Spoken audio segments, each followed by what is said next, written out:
नमस्कार दोस्तों, आपका स्वागत है हमारे YouTube channel teaching exam mobile load में। दोस्तों, हमने जो सीरीज चलाई है जिसके अंतर्गत जो सीटेट दिसंबर 2022 अर्थात जो दिसंबर 2022 और जनवरी फरवरी 2023 में पेपर हुआ था, उसके सारे पेपर को हम सॉल्व करा रहे हैं, जिसके अंतर्गत सुबह आपकी मैथ की क्लास होती है। तथा आज हम जो 20 जनवरी पेपर हुआ था उसके सोल्यूशन को लगाएंगे, उसको सॉल्व करेंगे। तो चलिए फिर बिना किसी देरी के शुरू करते हैं। सेशन को शुरू करने से पहले हमारी एक रिक्वेस्ट है कि हमारे चैनल को लाइक करें, सब्सक्राइब करें और ज़्यादा से ज़्यादा शेयर करें। चलिए इसमें पहला क्वेश्चन देखते हैं। दिया गया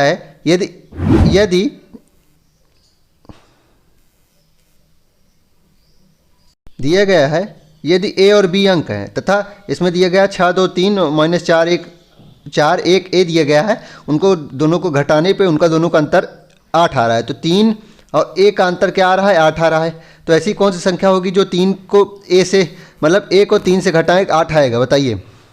यहाँ पे क्या करेंगे, हम 5 रख देंगे और ऊपर यहाँ इधर से एक कैरी ले लेंगे। 13 में से ये गए तभी तो 13 में से 5 गए तभी तो 8 आएंगे।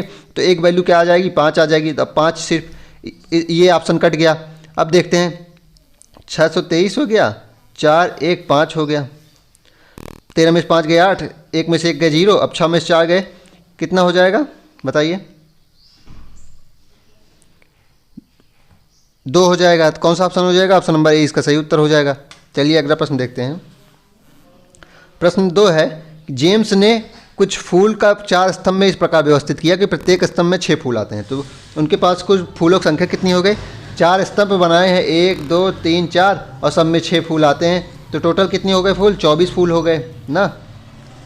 अब कह रहा है यदि जलील इन फूलों को 8 स्तंभ में व्यवस्थित करे। तो कह रहा है अगर जलील इन फूलों को 8 स्तंभ में अगर व्यवस्थित करेगा तो प्रत्येक स्तंभ में कितने फूल होंगे? बताइए। प्रत्येक स्तंभ में कितने फूल होंगे? 24 फूल हैं टोटल। और एक स्तंभ में 8 फूल रखेगा तो कितने स्तंभ बनेंगे? 8 से भाग कर देंगे तो 3। तो कौन सा ऑप्शन हो जाएगा इसका? ऑप्शन नंबर सी इसका सही उत्तर हो जाएगा ना। प्रश्न 3 है कि 3 मित्र ने एक मिठाई की दुकान पर गए। जो 3 मित्र थे वे एक मिठाई की दुकान पर गए, जहां दुकानदार ने उन्हें 3 प्लेटों में वड़े दिए। वड़ों की कुल संख्या 12 थी। वड़ों की कुल संख्या जो थी वह 12 थी। प्लेटों में रखे इन वड़ों की संख्याओं को यदि उचित रूप से व्यवस्थित किया जाए तो ये 3 क्रमागत सम संख्याएँ बनती हैं। एक प्लेट में रखे वड़ों की अधिकतम संख्या, तो मान लीजिए पहले प्लेट में जो सम संख्या है उस यक्स है, तो अगली संख्या क्या हो जाएगी? x + 2 हो जाएगी। और तीसरी क्या हो जाएगी? x + 4 हो जाएगी। तीनों को जोड़ेंगे कितना आ रहा है? 12 आ रहा है।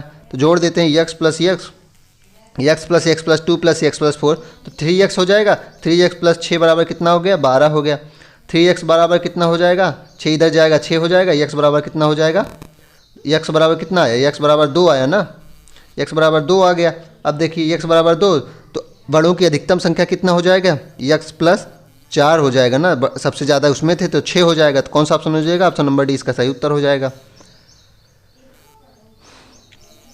प्रश्न 4 है कि लतीफ़ ने कागज़ की एक शीट पर 2 से 50 तक की संख्याएं लिखी। उसने 2 पर घेरा लगाया तथा 2 के सभी गुर्जों को काट दिया। तो उसने क्या किया? 2 से 50 तक सभी संख्याएं लिख दी और 2 पे घेरा लगाया और 2 के सभी गुर्जों को काट दिया। फिर उसने उस न्यूनतम संख्या पर घेरा लगाया जिस पर घेरा नहीं लगा था, जिसे काटा नहीं गया था। फिर उसने इस न्यूनतम संख्या के सभी गुर्जों को काट दिया। यह प्रक्रिया तब तक जारी रही जब तक कि सभी संख्याएँ पूरी नहीं हो गई। तब 17 पर घेरा लगाया गया। फर्स्ट दिया गया है 17 पर घेरा लगाया गया होगा, सेकंड दिया गया 17 एक अभाज्य संख्या है। तो बताइए इसमें कौन सा सही है?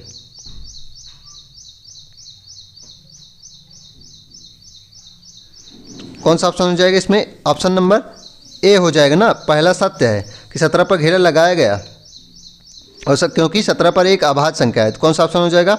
ऑप्शन नंबर ए इसका सही उत्तर हो जाएगा ना। अगला प्रश्न देखते हैं। प्रश्न 5 है कि हन्ना के पास 10 कार्ड हैं जिन पर 0 से 9 तक के अंक लिखे गए हैं। तो हन्ना के पास 10 कार्ड हैं जिन पर 0 से 9 तक अंक लिखे गए हैं। वह इन कार्डों के उपयोग से अंकों की पुनरावृत्ति के बिना 3 अंकों की संख्या बनानी चाहिए। 3 अंकों की संख्या बनानी है उनको, 3 अंकों की, और पुनरावृत्ति नहीं हो। क्या कह रहा है? पुनरावृत्ति जो है वह नहीं होनी चाहिए। चलिए देखते हैं। और कह रहा है कि यदि वह 4 और 5 वाले अंकों वाले कार्ड को ले लेता है, 4 और 5 वाले अंकों कार्ड ले लेगा तो क्या बनेगी? कितनी संख्या है? चलिए देखते हैं। तो 4 और 5 लेना है हमें। कौन सी संख्या लेनी है? 4 लेनी है, 5 लेनी है, और तीसरी संख्या ऐसी लो कि जो 9 से कट जाए। देखते हैं इसमें कितनी संख्या आएगी बताइए। पहले 405 आ जाएगी, फिर 450 आ जाएगी, फिर 459 आ जाएगी, फिर 9 को लिखते हैं आगे, 9 5 4 आ जाएगा, फिर 5 4 9 आ जाएगी, ठीक है, फिर 540 आ जाएगी, फिर 504, क्योंकि इन सभी का जोड़ जो है 9 से, या 9 का विभाजक नियम क्या है, अंकों का अगर योग अगर 9 से कटे तो वह संख्या भी कटेगी, तो 504 हो जाएगी, 495 हो जाएगी, 945 हो जाएगी और 594 हो जाएगी। तो कितनी संख्या हुई? 1 2 3 4 5 6 7 8 9 10। तो कितनी संख्या हो जाएंगी? 10 संख्याएँ ऐसी हैं जो 9 से कटेंगी और उनमें 4 और 5 संख्या ली गई है। तो ऑप्शन नंबर सी इसका सही उत्तर हो जाएगा। प्रश्न 6 है कि 3 कपों ए बी सी में समान रूप से माप के अंक इस प्रकार निर्धारित किए गए हैं। कह रहा है कि 3 कपों ए बी सी में समान माप के कंकड़ इस प्रकार रखे गए हैं। ए में 4 कंकड़ के रखे जाने की क्षमता, बी में 6 कंकड़ रखे जाने की क्षमता, सी में 12 कंकड़ के रखे जाने की क्षमता है। किसी गड्ढे को भरने के लिए सी का उपयोग 2 बार किया जाता है। मान लीजिए कि इस गड्ढे को केवल ए और बी के उपयोग से भरा जाना है। यदि कब बी का उपयोग 2 बार किया जाता है तो कब ए का उपयोग कितनी बार किया जाएगा? तो गड्ढे की क्षमता कितनी है? गड्ढे की क्षमता क्या कह रहा है? गड्ढे को भरने के लिए क्या किया जा रहा है? सी का उपयोग 2 बार किया जा रहा है। गड्ढा मतलब सी का उपयोग 2 बार कर दोगे तो गड्ढा भर जाएगा। तो गड्ढे की क्षमता कितनी है? 12 गुणे 2 कर दोगे तो 12 दूनी 24। 24 कंकड़ जो है गड्ढे की क्षमता है 24 कंकड़ भरने की ना। अब देखिए, अब कब बी का उपयोग अगर 2 बार करने पर भर जाएगा तो क्या हो जाएगा?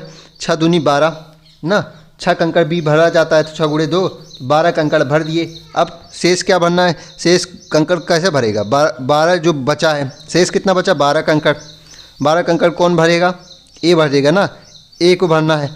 एक दिन में मतलब एक बार में 4 कंकड़ भरता है तो 12 कितना भरेगा? 3 बार में। तो कौन ऑप्शन क्या हो जाएगा? ऑप्शन नंबर सी इसका सही उत्तर हो जाएगा। इसको मैं फिर से समझा देता हूँ। क्या कहा था कि गड्ढे को भरने में सी 2 बार उपयोग किया जाता है। तो टोटल कंकड़ कितने हो गए? 12 गुणे 2 24 हो गए, ठीक है। 24 कंकड़ हो गए मान लीजिए। उसके बाद कह रहा है कि इस गड्ढे को केवल ए और बी उपयोग से भरा जाना है। यदि कब बी का उपयोग 2 बार कर लिया गया। बी का उपयोग 2 बार क्या है? 6 गुणे 2 12। शेष कितना बचा? 24 माइनस 12 12। 12 जो भरेगा उसे एक भरना है। एक बार में 4 भरता है कंकड़ तो 3 बार में 12 भर देगा ना। तो 3 आंसर इसका आ जाएगा। तो ऑप्शन नंबर सी इसका सही उत्तर हो जाएगा। प्रश्न 7 है संख्या 9,19,90,099 को अंकों में 99 को हमको देख लेते हैं कितना है? 9 करोड़। देखते हैं 1 10 100 1000 10,000 लाख 10 लाख नहीं, ये 10 लाख है, ये नहीं होगा। ऑप्शन ए नहीं होगा, बी है 1 10 100 1000 10,000 लाख 10 लाख करोड़। 9 करोड़ 19 लाख, हाँ 19,90,099। हाँ बिल्कुल, ऑप्शन नंबर बी ही इसका सही उत्तर हो जाएगा। इसको आप देख लीजिए, ऑप्शन नंबर बी इसका सही उत्तर बता रहा है। क्योंकि 1 10 100 करने पे आप इकाई दहाई सैकड़ा हज़ार कर लीजिए। 9,19,90,099 यही बैठ रहा है। प्रश्न 8 है कि एक समानांतर चतुर्भुज में सममित रेखाओं की संख्या कितनी होती है? तो समानांतर चतुर्भुज पैरेललोग्राम में आप ध्यान रखिएगा, पैरेललोग्राम में समानांतर चतुर्भुज जिसे कहते हैं सममित रेखाओं की संख्या कितनी होती है? 0 होती है। इसको आप ध्यान रखिएगा। कौन सा ऑप्शन हो जाएगा? ऑप्शन नंबर ए इसका सही उत्तर हो जाएगा। और अगर आप वृत्त के बारे में पूछे तो वृत्त में सममित रेखाएं कितनी होती हैं इसको बताइए? तो अनंत होती हैं। इसको आप ध्यान रखिएगा, वृत्त में सममित रेखाएं अनंत होती हैं। प्रश्न 9 है निम्न गुणों वाले आकार की पहचान कीजिए। इसकी 4 भुजाएं हैं, यह एक बंद आकृति है, सम्मुख भुजाएं समानांतर हैं और सभी कोण बराबर हैं। तो इसका क्या हो सकता है? सभी कोण जो हैं बराबर हैं, तो यह क्या हो सकती है? ओनली रेक्टेंगल नहीं हो सकती, ओनली स्क्वायर भी नहीं हो सकती। रेक्टेंगल और स्क्वायर दोनों हो सकती है क्योंकि 4 भुजाओं से बनी है। सम्मुख भुजाएं समानांतर हैं, सम्मुख भुजाएं समानांतर भी हैं, सभी कोण भी बराबर हैं, 90 अंश के होंगे। बंद आकृति है तो कौन सी हो सकती है? ऑप्शन नंबर सी हो सकता है। रेक्टेंगल और स्क्वायर दोनों हो सकता है। इसको आप ध्यान रखिएगा।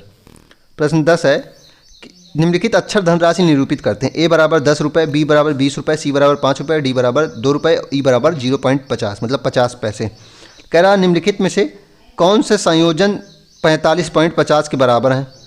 ए को 4 बार लिया गया तो 40 हो गया, बी को 1 बार नहीं लिया गया, सी को 0 बार, डी को 2 बार। 40 2 46, ई को 3 बार 46 नहीं, ये नहीं होगा, 46 हो गया। बी के देखते हैं, ए 0 बार, बी 2 बार 40 हो गया, सी 1 बार 45 हो गया, ई 1 बार 45.50। ए 0 बार, बी 2 बार मतलब 40 रुपये, सी 1 बार 45 रुपये और ई 0.50। जी हाँ, ऑप्शन नंबर बी इसका सही उत्तर है। इसको जोड़ने पे सही आ रहा है। ए कितनी बार 0 है तो 0 हो गया। बी क्या हो गया, 20 गुणे 2 40 आ जाएगा। सी कितना है, एक बार तो 40 प्लस 1 45। डी 0 बार है और ई कितना है, एक बार 45 प्लस 0.50 क्या हो जाएगा, 45 पर 50 लाना है हमें। 45 50 के बराबर नहीं है, सॉरी बराबर नहीं है पूछ रहा था। तो बराबर कौन सा नहीं है, चलिए देख लेते हैं। ए क्या था 40 और डी 40 44। हाँ, ए भी है बराबर, बी भी है बराबर। सी देख लेते हैं, 20 20 40 45। सी भी बराबर, डी नहीं बराबर है। तो कौन सा बराबर नहीं है, अगर बराबर पूछेगा तो ये भी बराबर है, ये भी बराबर, ये भी बराबर, लेकिन कौन सा बराबर नहीं है, तो डी जो है वह बराबर नहीं है। तो कौन सा ऑप्शन सही हो जाएगा, ऑप्शन नंबर डी इसका सही उत्तर है। ध्यान रखिएगा, इस नहीं शब्द को आप जरूर देखिएगा पेपर में। नहीं शब्द से 1-2 क्वेश्चन आपके 2-3 क्वेश्चन गलत हो सकते हैं। प्रश्न 11 है कि भुजाएं 4 सेंटीमीटर और 6 सेंटीमीटर वाली एक आयताकार कागज की शीट को 4 समान छोटी आयतों में विभाजित किया गया, तब प्रत्येक छोटी आयत का क्षेत्रफल हमें बताना है। तो आयताकार आयत का हम क्षेत्रफल चलिए निकाल लेते हैं। 4 सेंटीमीटर और 6 सेंटीमीटर कितना हो जाएगा, 4 गुणे 6 24 सेंटीमीटर स्क्वायर हो जाएगा इसका क्षेत्रफल। अब हमें 4 समान छोटी आयत में बराबर करना है, तो इसको 4 भाग में मतलब बांटना है। तो 4 काट देंगे 6 हो जाएगा। तो प्रत्येक छोटी आयत का क्षेत्रफल कितना हो जाएगा, 6 सेंटीमीटर हो जाएगा ना। अब देख लीजिए, मान लीजिए इसका क्षेत्रफल 24 है। अब इसको हम 4 भाग में काटेंगे तो ये 6 6 6 6 होगा, तभी तो 24 होगा। तो कौन सा ऑप्शन हो जाएगा, 6 सेंटीमीटर स्क्वायर। प्रश्न 12 है, शिक्षक एक तुला के दोनों पल्ले पर रखने के लिए निम्नलिखित वस्तुएं देती है, ताकि पहली वस्तु पहले पल्ले में है और दूसरी वस्तु दूसरे पल्ले में है। निम्नलिखित विकल्पों में सही चुनिए जब पहला पल्ला नीचे होगा। बताइए। एक नोटबुक रखी गई है और सभी पुस्तक के साथ स्कूल बैग रखा गया है दूसरे पल्ले में। ऑप्शन बी है एक नोटबुक और एक चार्ट रखा गया है। ऑप्शन सी है एक ज्यामिति बॉक्स और 5 पाठ्य पुस्तकें रखी गई हैं। ऑप्शन डी है एक पेंसिल और एक ज्यामिति बॉक्स रखा है। बताइए इसमें क्या आंसर होगा।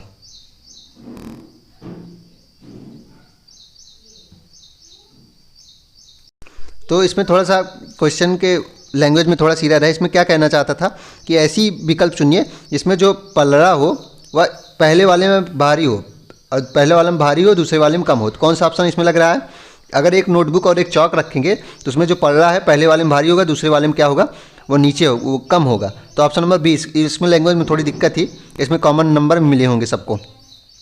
प्रश्न 13 देख लेते हैं। प्रश्न 13 है कि किसी कक्षा के विभिन्न section A B C D E में विद्यार्थियों की संख्या निम्न सारणी दी गई है।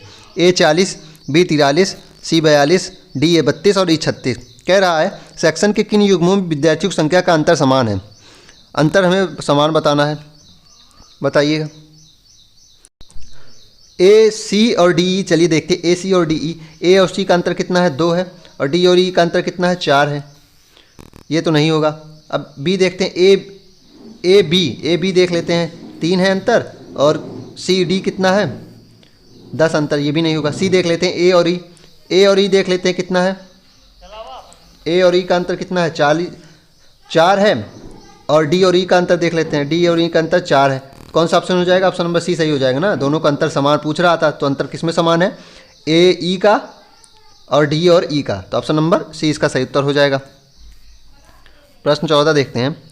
प्रश्न 14 है कि उस सही विकल्प को चुने जो निम्नलिखित दशमलव संख्याओं को अवरोही क्रम में, डिसेंडिंग ऑर्डर में दर्शा रहा है, मतलब पहले बढ़ते से फिर छोटे में। चलिए दर्शाते हैं इसको। 0.4351, फिर 0.4531, नहीं ये नहीं होगा, बड़ी आ गई बाद में संख्या। 0.5413, 0.5143, 0.53, ये भी नहीं होगा। हाँ, ये भी नहीं होगा। 0.5413, 0.53141, 5143, 4531, सी हो सकता है। डी देखते हैं, 43514, हाँ ये भी नहीं होगा, बाद में बड़ी संख्या आ रही। तो सबसे बड़ी संख्या इसमें ये आ रही, फिर घटते क्रम में हो रहा है, सबसे छोटी संख्या ये है। तो कौन सा ऑप्शन हो जाएगा, ऑप्शन नंबर सी है, वह बढ़ते हुए क्रम में, अवरोही क्रम में, सॉरी घटते हुए क्रम में या अवरोही क्रम में लिखा गया है। तो ऑप्शन नंबर सी इसका सही उत्तर हो जाएगा। प्रश्न 15 है कि निम्नलिखित पैटर्न में अगली 2 प्रविष्टियों की पहचान कीजिए। तो हमें अगली 2 पैटर्न बताने हैं। पैटर्न है कि 1 2 3, फिर एफ आ गया।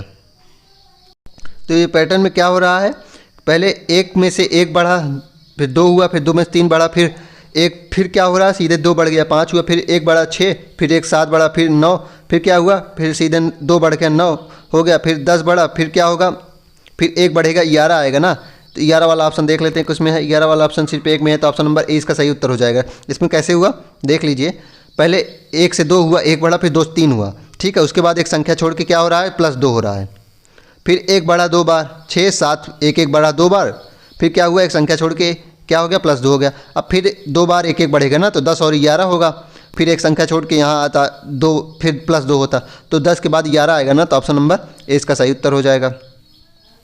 प्रश्न 16 है कि किन्हीं 2 प्राकृतिक संख्याओं का कुल योगफल एक प्राकृतिक संख्या है। प्राकृतिक संख्याओं के इस गुण को किस रूप में जाना जाता है, तो बताइए।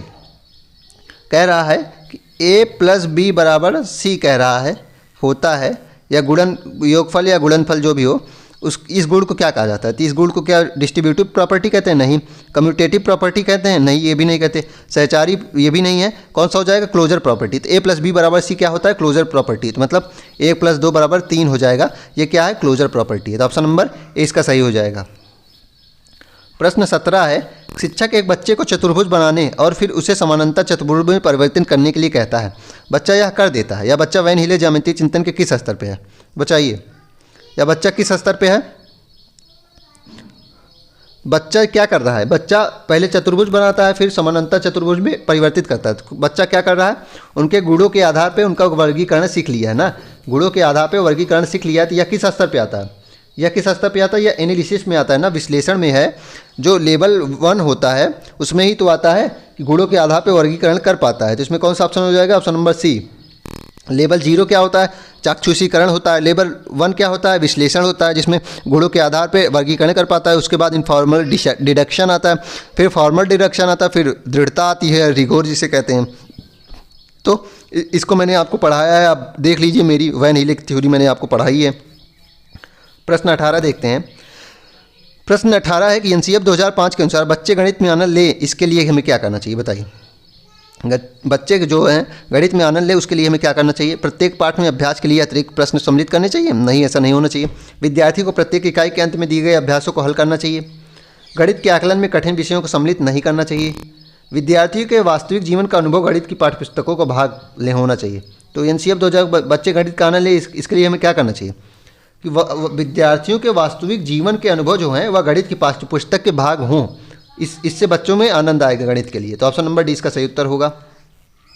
प्रश्न 19 है, हिंदी प्रश्न देखते हैं कि सुश्री रूही प्राथमिक कक्षा की गणित शिक्षिका अपने विद्यार्थियों को दी गई समस्या को हल करने के बाद उनके उत्तरों को समझाने के लिए कहा। तो सुश्री रूही ने प्राथमिक कक्षा की गणित शिक्षिका ने अपने विद्यार्थियों को दी गई समस्या को हल करने के बाद उनके उत्तरों को समझाने के लिए कह रही है। विद्यार्थियों द्वारा दिए गए प्रत्येक सही या गलत उत्तर के लिए वह यही करती है।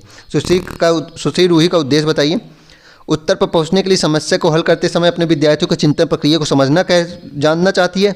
विद्यार्थियों के उत्तरों को जांचने में लगने और अपने समय की बचत करना चाहती है, या फिर अंग्रेजी भाषा की कक्षा को गणित की कक्षा के साथ एकीकृत करना चाहती है, या फिर आगामी स्कूल निरीक्षण के लिए अपने विद्यार्थियों को तैयार करना चाहिए। बताइए इसमें क्या करना चाह रही है। इसमें वो उत्तर पर पहुंचने के लिए समस्या को हल करते समय विद्यार्थियों की चिंतन प्रक्रिया को समझना चाहती है। मतलब उसने कैसे किया, अगर वो a + b का होल स्क्वायर अगर उसने डायरेक्ट लगा दिया, 2 + 3 का स्क्वायर डायरेक्ट अगर उसने 25 लिख दिया, तो वह समझना चाहती है, उसका हल पूछ के कि आपने ऐसे कैसे किया। आप उसको समझाइए कि a² + b² + 2ab होता है इसका फार्मूला। तो यह क्या जानना चाहती है, उसकी चिंतन प्रक्रिया को समझना चाहती है। तो ऑप्शन नंबर ए इसका सही उत्तर हो जाएगा। प्रश्न 20 है कि निम्नलिखित में से कौन सा या से प्राथमिक स्कूल के बच्चे में गणितीय संप्रेषण के कौशल में वृद्धि करने का तरीका है। पहला ऑप्शन है कि शिक्षक द्वारा हल की गई आदर्श समस्या पर आधारित समस्याओं को हल करने के अवसर उपलब्ध कराना। ऑप्शन बी है बच्चे को स्पष्ट व व्यवस्थित तरीके में सूचना को निरूपित करने के लिए कहना। ऑप्शन सी है कि बच्चों को अपने आप सरल निष्कर्ष निकालने और अपने तर्क को समझने के लिए अवसर उपलब्ध कराना चाहिए। तो ऑप्शन सी तो होगा ही। ऑप्शन बी क्या था, बच्चों को स्पष्ट व व्यवस्थित तरीके से सूचना को निरूपित करने के लिए कहना, बिल्कुल बी भी होगा। और सी क्या कह रहा था, शिक्षक द्वारा हल की गई आदर्श समस्या पर आधारित समस्याओं को हल करने के अवसर। नहीं, हमें इस प्रकार नहीं करना है कि शिक्षक अगर अपने बोर्ड पे बता दिया कि इस प्रकार क्वेश्चन मैंने हल किया है तो उसी के अनुसार आप समस्या हल कीजिए, ये नहीं है। अपने हिसाब से उसको हल करने के लिए अवसर देना चाहिए। तो ऑप्शन नंबर बी और सी हो जाएगा। कौन सा हो जाएगा? ऑप्शन नंबर 20 का सही उत्तर हो जाएगा। प्रश्न 21 देखते हैं। प्रश्न 21 है कि एनसीएफ 2005 के अनुसार गणित शिक्षा का एक मुख्य उद्देश्य है बच्चे की विचार प्रक्रिया का गणितीकरण करना। तो एनसीएफ 2005 के अनुसार गणित का मुख्य उद्देश्य क्या है? बच्चे की विचार प्रक्रिया को गणितीकरण करना। निम्नलिखित में से किसके द्वारा उपयुक्त कथन का अर्थ सबसे उपयुक्त रूप से परिलक्षित होता है? बताइए। बच्चे कितने गणित जानते हैं, इस पर बल देने के बजाय यह जानना महत्वपूर्ण है कि बच्चों में गणितीय चिंतन और अमूर्त विचारों को समझने की योग्यता कैसे विकसित की जाए। ऑप्शन बी है, गणित शिक्षा का गणित में की पाठ्यचर्या में केवल वही प्रकरण शामिल करने जो रोजमर्रा जीवन से उपयोगी। केवल तो निगेटिव शब्द है, तो ये तो गलत हो जाएगा। ऑप्शन सी क्या है? गणित रोजमर्रा के जीवन में उपयोगी है, अतः गणित के प्रश्नों को हल खोजने में बच्चे के मस्तिष्क का गणितीकरण हो जाएगा इससे। या फिर ऑप्शन डी है कि गणित में विभिन्न प्रश्नों के हल कैसे खोजे जाएं, यह जानना महत्वपूर्ण है, इसलिए गणित के पाठ्यचर्या में अधिकतम टॉपिक शामिल करना चाहिए। नहीं, अब इसमें आपको या तो सी लग रहा होगा या ए लग रहा है, बताइए इसमें कौन सा हो जाएगा? ए है कि बच्चा कितना गणित जानता है, इस पर बल देने के बजाय यह जानना महत्वपूर्ण है कि बच्चों में गणितीय चिंतन और अमूर्त विचारों को समझने की योग्यता कैसे विकसित की जाए। तो बच्चे का विचार प्रक्रिया का गणितीकरण यह सबसे ज़्यादा किस में परिलक्षित हो रहा है? ए में हो रहा है ना, कि बच्चे कितना गणित जानते हैं, इस पर बल हमें नहीं देना है। हमें यह जानना है कि बच्चों को गणितीय चिंतन और अमूर्त विचारों को समझाने का किस प्रकार उनकी योग्यता विकसित की जाए। तो ऑप्शन नंबर ए इसका सही उत्तर हो जाएगा। प्रश्न 22 है कि एक बालिका ने भिन्न के योग पर एक सवाल को इस प्रकार हल किया। 1/2 प्लस 1/3 बराबर 2/5। उसने इस प्रकार हल किया कि 1/2 प्लस 1/3 बराबर 2/5 कर रही है। निम्नलिखित में से कौन सा कथन दिए गए संदर्भ के लिए सबसे कम उपयुक्त है? तो बताइए, ऐसा करने के लिए कौन सा कथन आप बता रहे हैं कि वह सबसे कम उपयुक्त है? बालिका दो भिन्नों के योग की कलन विधि के बारे में नहीं जानती है। बालिका लघुत्तम समापवर्तम ज्ञात करना नहीं जानती है। बालिका समतुल्य भिन्नों के बारे में नहीं जानती है, या बालिका संख्याओं के योग के बारे में नहीं जानती है। ये बात तो सही है कि बालिका भिन्नों की कलन विधि को नहीं जानती। ये भी बात सही है कि बालिका एलसीएम का भी संप्रत्यय उसको नहीं पता, नहीं तो वो कर लेती इसको। ये भी सही है कि बालिका समतुल्य भिन्नों के बारे में भी नहीं जानती है। लेकिन ये गलत है कि बालिका योग के बारे में नहीं जानती, क्योंकि उसने योग किया है। बाकी उसके संप्रत्यय नहीं सही हैं। तो कौन सा सबसे कम उपयुक्त है? ऑप्शन नंबर डी, कि बालिका संख्याओं के योग के बारे में नहीं जानती है, यही सबसे कम उपयुक्त है, क्योंकि वह जानती है। तो ऑप्शन नंबर डी इसका सही उत्तर हो जाएगा। प्रश्न 23 है कि प्राथमिक कक्षा की गणित की एक शिक्षिका के रूप में विद्यार्थी की गणितीय निरूपण की क्षमता को आंकने के लिए सर्वाधिक उपयुक्त मानेंगे। बताओ, प्राथमिक कक्षा की एक गणित की शिक्षिका है, वह कौन से उदाहरण के द्वारा विद्यार्थियों की गणितीय निरूपण की क्षमता को आंकने के लिए सर्वाधिक उपयुक्त होगी? ऑप्शन ए है, संख्याओं को निरूपित करने के लिए संख्यांक या अंकों का उपयोग करने की क्षमता विकास करना। ऑप्शन बी है कि बारंबारता बटन को निरूपित करने के लिए आयत चित्र बनाने की क्षमता। तो प्राथमिक कक्षा है तो बारंबारता वाला सिस्टम थोड़ी ना होगा। आंकड़ों को निरूपित करने के लिए चित्रालेख बनाने की क्षमता, हाँ ये हो सकता है। सी हो सकता है कि चित्रालेख बनाने की क्षमता को विकास करना चाहिए। ऑप्शन ए क्या था? संख्याओं को निरूपित करने के लिए संख्यांक के अंकों का उपयोग करने की क्षमता को विकास करना, हाँ ये भी सर्वाधिक उपयुक्त है। तो कौन सा नहीं है? बी नहीं, बारंबारता बंटन तो बड़ी कक्षाओं में होता है ना, प्राथमिक कक्षा की वो शिक्षिका है। तो कौन सा हो जाएगा? ए और सी हो जाएगा, बी गलत है। कौन सा हो जाएगा? ऑप्शन नंबर सी सही हो जाएगा इसका। चलिए अगला प्रश्न देखते हैं। प्रश्न 24 है कि जब 109 लिखने के लिए कहा गया तब एक प्राथमिक कक्षा के बच्चे ने इस संख्या को 19 लिख दिया। निम्नलिखित में से कौन सा विद्यार्थी द्वारा की गई त्रुटि के संदर्भ में सर्वाधिक उपयुक्त है? तो यह त्रुटि के बारे में सर्वाधिक उपयुक्त कथन कौन सा है? चलिए देखते हैं। शून्य को एक स्थान के रूप में समझते हुए स्थानीय मान की अवधारणा को दोहराए। बच्चे को 1 से 150 तक की गिनती को कंठस्थ करने के लिए कहना चाहिए, हमें ये तो नहीं करना चाहिए। सैंपट पर 99 और 110 की संख्या लिखे तथा 109 को रेखांकित करें, ये भी नहीं करना चाहिए। इससे थोड़ी ना बच्चे का संप्रत्यय क्लियर होगा। बच्चे को अपने सहपाठियों की कॉपी में सही उत्तर देखने के लिए कहें, ये तो नकल तो बिल्कुल नहीं होगी। कौन सा हो जाएगा? जब तीनों गलत हैं तो अपने आप ये सही हो जाता है। शून्य को एक स्थान के रूप में समझाते हुए शून्य का एक स्थान बताना चाहिए, शून्य की इतनी वैल्यू है, समझाते हुए स्थानीय मान की अवधारणा में बतानी चाहिए। ऑप्शन नंबर ए इसका सही उत्तर हो जाएगा। प्रश्न 25 है कथन बच्चों को गणित का सांस्कृतिक और ऐतिहासिक महत्व के साथ जोड़ने का अवसर उनकी गणित के प्रति रुचि सकारात्मक मनोवृत्ति निर्माण करने के लिए संभाव्य रूप से देखा जा सकता है। क्या कथन कह रहा है? बच्चों को गणित के सांस्कृतिक और ऐतिहासिक महत्व के साथ जुड़ने के अवसर को अगर हम देंगे तो उनके गणित के प्रति रुचि जो सकारात्मक मनोवृत्ति होगी तथा इसे संभाव्य रूप से देखा जा सकता है। इसके ऑप्शन देखते हैं। ऑप्शन ए है कि सही है, परंतु प्राथमिक स्कूल पाठ्यक्रम के लिए उपयोग नहीं किया जा सकता, क्योंकि प्राथमिक स्कूल के बच्चे गणित में सांस्कृतिक एवं ऐतिहासिक मूल्य की सराहना करने के लिए बहुत छोटे हैं। ऑप्शन बी है कि सही है और प्राथमिक स्कूल के बच्चे को गणित के प्रति रुचि का प्रोत्साहन करने के लिए इस तरह के अवसर प्रदान करना चाहिए। सही नहीं है, सही नहीं है, तो सही नहीं वाले तो ऑप्शन गलत है, क्योंकि सही है, यह कथन सही है। तो कौन सा होगा, ए होगा या बी होगा? तो इसमें कौन सा ऑप्शन हो जाएगा, बी होगा। यह सही है और प्राथमिक स्कूल के बच्चे को गणित के प्रति रुचि को प्रोत्साहित करने के लिए इस तरह के अवसर प्रदान करने की जरूरत है। तो ऑप्शन नंबर 20 का सही उत्तर हो जाएगा। प्रश्न 26 देखते हैं। यदि 10 7 से बड़ा है तो 11 8 से बड़ा है, कथन की प्रतिस्थिति या काउंटर पॉजिटिव क्या है, बताइए। कह रहा है कि यदि 10 7 से बड़ा है तो 11 8 से बड़ा होगा, कथन की प्रतिस्थिति क्या है? ऑप्शन ए है कि यदि 11 8 से बड़ा है तो 10 7 से बड़ा होगा। ऑप्शन बी है यदि 11 8 से बड़ा नहीं है तो 10 7 से बड़ा नहीं होगा। ऑप्शन सी है कि यदि 11 8 से बड़ा नहीं है तो 10 7 से बड़ा होगा, यदि 11 8 से बड़ा है तो 10 7 से बड़ा नहीं होगा। काउंटर पॉजिटिव वर्ड क्या है, मतलब उनके बिल्कुल उल्टा बोले, उल्टा मतलब बात वही करे लेकिन निगेटिव करे। अगर आप पॉजिटिव में वही बात कह रहे हैं, बात सही करो लेकिन निगेटिव में थोड़ा करो। कौन सा हो जाएगा इसमें, बताइए। बी हो जाएगा ना, यदि 11 8 से बड़ा नहीं है तो 10 7 से भी बड़ा नहीं होगा। वही बात कह रहा है, यदि 11 8 से बड़ा नहीं है तो 10 7 से भी बड़ा नहीं होगा। यही बात ऊपर कही जा रही थी, पॉजिटिव वे में कही जा रही थी, यहाँ निगेटिव वे में। कॉन्सेप्ट पॉजिटिव का क्या मतलब है कि बात वही कीजिए लेकिन उसके जो भाव है, सकारात्मक है तो नकारात्मक कर दीजिए और नकारात्मक है तो सकारात्मक कर दीजिए। यही प्रतिस्थिति या काउंटर पॉजिटिव कहलाती है। तो इसमें कौन सा ऑप्शन हो जाएगा, ऑप्शन नंबर बी हो जाएगा। प्रश्न 27 देखते हैं। प्रश्न 27 है कि कक्षा 1 के अधिगमकर्ता को 2 अंकीय समस्याओं के स्थानीय मान की अवधारणा को पढ़ने के लिए निम्नलिखित का सर्वाधिक उपयुक्त अनुक्रम व्यवस्थित करना चाहिए। इकाई व दहाई के रूप में संख्या का चित्रात्मक निरूपण करने के लिए चित्रों को चार्ट का उपयोग करना चाहिए। संख्या का विस्तारित रूप में लिखना। 2 अंकीय संख्याओं को दर्शाने के लिए बेस 10 ब्लॉक मोती टोकन आदि का उपयोग करके बंडल बनाने की गतिविधि करना। ऑप्शन डी है प्रत्येक संख्या में इकाई व दहाइयों को निरूपित करना। बताइए किस प्रकार हम करेंगे इसको। पहले कौन सा करेंगे, पहले तो सबको पता है कि ऑप्शन नंबर सी आएगा। ऑप्शन नंबर सी ही आएगा ना कि हमें ब्लॉक मोती टोकन आदि के द्वारा बंडल बनाने की गतिविधियाँ करनी चाहिए। तो ऑप्शन नंबर ये दोनों कट गए। अब बचा सी के बाद हमें क्या करना है, बी करना है।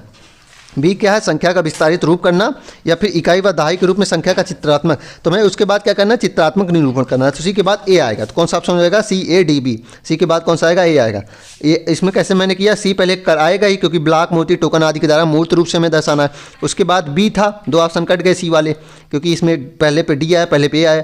उसके बाद बी और ए आया था। बी में क्या कह रहा था, संख्या का विस्तारित रूप देना, और ए में क्या कह रहा था, चित्रात्मक दिखाना। तो हमें उसके बाद क्या करना है, हमें चित्रात्मक रूप से बताना है ना, उसके बाद संख्या का विस्तार से दिखाना है। तो ऑप्शन नंबर डी इसका सही उत्तर हो जाएगा। प्रश्न 28 देखते हैं। यूनिपी 2020 के मूल सिद्धांत के अनुसार सभी विद्यार्थियों द्वारा डैश तक बुनियादी साक्षरता और संख्यात्मकता की उपलब्धि को सुनिश्चित करने की आवश्यकता है।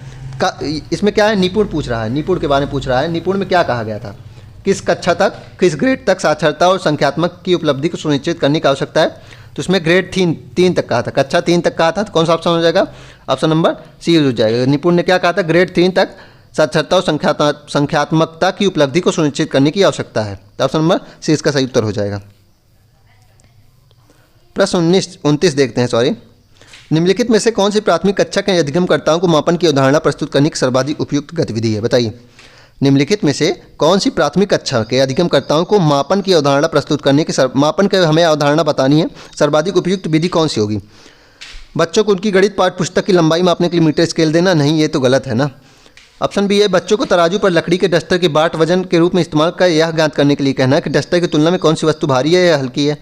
ऑप्शन सी है बच्चों को 2 संख्याएं 38 और 42 के योग सन्निकटन के लिए कहना। इससे थोड़ी ना मतलब बच्चों को उनके सहपाठियों के वजन का अनुमान लगाने के लिए कहना, ये भी नहीं है। कौन सा हो जाएगा, बच्चों को तराजू पर लकड़ी के डस्टर को बाट के रूप में इस्तेमाल करना और यह ज्ञात करने कहना कि डस्टर की तुलना में कौन सी वस्तु भारी है और कौन सी हल्की है। इससे क्या होगा, मापन की अवधारणा को विकसित किया जा सकता है प्राथमिक कक्षा में। तो ऑप्शन नंबर कौन सा हो जाएगा, ऑप्शन नंबर 20 का सही उत्तर हो जाएगा। लास्ट प्रश्न देखते हैं आज का। श्री जफर कक्षा 1 के शिक्षक गणित में बच्चों के अधिगम को आंकने के लिए पेपर पेंसिल टेस्ट की बजाय मौखिक प्रश्न पूछने का अधिमान्य देते हैं। निम्नलिखित में से कौन सा या दिए गए संदर्भ में सर्वाधिक उपयुक्त है, बताइए। एक कह रहा है कि वह बच्चों के अधिगम के बारे में जानकारी इकट्ठी कर सकते हैं तथा उसका उपयोग अपने शिक्षा शास्त्र के बेहतर बनाने के लिए कर सकते हैं। बी कह रहा है वह बच्चों के टेस्ट पेपर और कॉपियों को जांचने में अपना काफ़ी समय बचा सकते हैं। ये गलत है, बी तो गलत है, काफ़ी समय बचाने के लिए थोड़ी ना ये कर रहे हैं। ऑप्शन सी कह रहा है यह बच्चों में गणितीय संप्रेषण के कौशल की वृद्धि करने में सहायता है। जी हाँ, ए और सी वाला ऑप्शन देखेंगे, बी गलत है। वह अपना समय बचाने के लिए नहीं कर रहे, वह गणितीय संप्रेषण के कौशल की वृद्धि करने के लिए कर रहे हैं, अधिगम के बारे में जानकारी इकट्ठी करने के लिए कर रहे हैं। तो कौन सा हो जाएगा, ऑप्शन नंबर डी इसका उत्तर हो जाएगा, ए और सी। तो इसका उत्तर क्या हो जाएगा? ऑप्शन नंबर डी, ए और सी। चलिए फिर आज के सेशन में इतना ही। अब हम नेक्स्ट सेशन में किसी नए टॉपिक के साथ मिलेंगे। तब तक हमारे चैनल को लाइक करें, सब्सक्राइब करें और ज़्यादा से ज़्यादा शेयर करें। साथ ही अगर आप इन क्लासेस की PDF प्राप्त करना चाहते हैं तो डिस्क्रिप्शन बॉक्स में टेलीग्राम चैनल का हमारे लिंक दे दिया गया है। आप डिस्क्रिप्शन बॉक्स से हमारे टेलीग्राम चैनल को ज्वाइन करें ताकि आपको सारी कक्षाएँ की सारी क्लासेस की PDF मिल सकें। धन्यवाद।